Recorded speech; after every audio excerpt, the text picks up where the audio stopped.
Aid workers at Syria's largest refugee camp are raising the alarm over ongoing security concerns. The Al-Hol facility is home to some 60,000 people, including 20,000 children. They're the families of ISIS fighters who were either captured or surrendered on the battlefield. There have been 91 murders at the camp in the last year, with aid workers among the victims. In the latest incident, women being held at one part of the camp tried to overpower Kurdish guards, and the resulting gun battle left at least one child dead.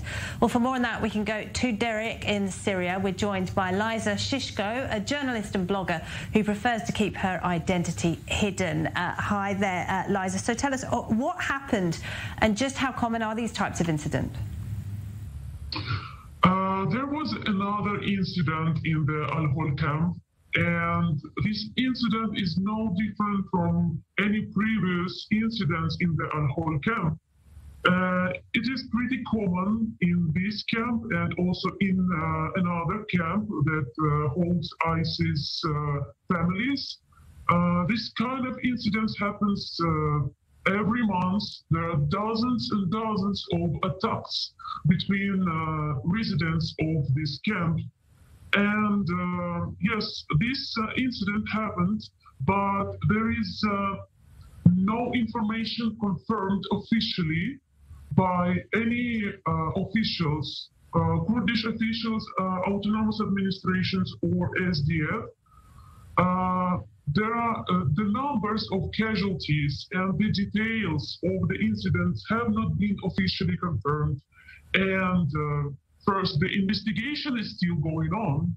And secondly, now after the ISIS jailbreak in Hasakeh and the liquidation of ISIS leader, this news can be very much attractive for the West. But what I want to emphasize, this incident is not so much like in common. It's happening all the time. Now, what is Al-Hol? Is it a refugee camp or is it a prison camp? Are the people inside free to leave? And if not, have they been convicted of any crimes? We can't talk about conviction of the crimes because there's still no international court being held in this camp over this residents of this camp.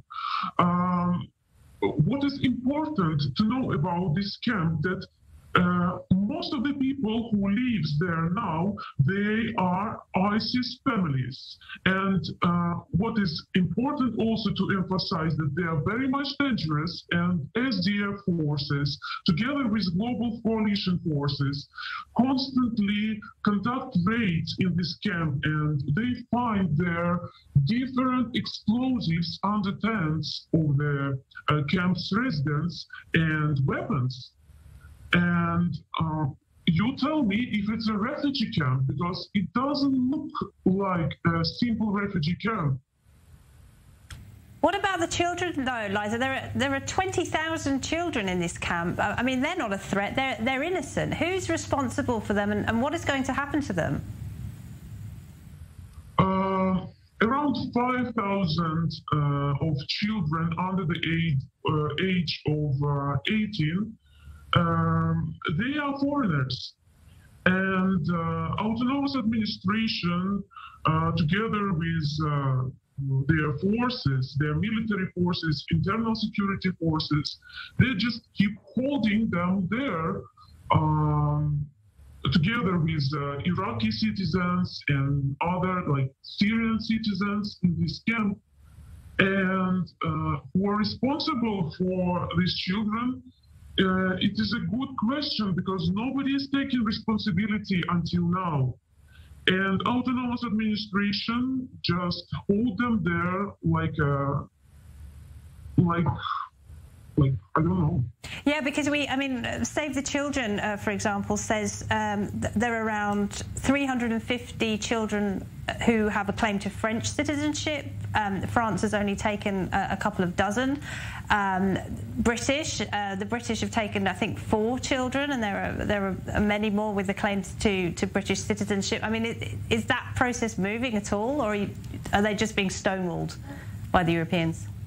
The process is very slow. For example, recently the Netherlands took around few children, and until now, for example, Netherlands, they took 24 children and women from the camp. But there are much more foreigners and much more European Union citizens in this camp, and the process is really going very, very slow, and children are growing up.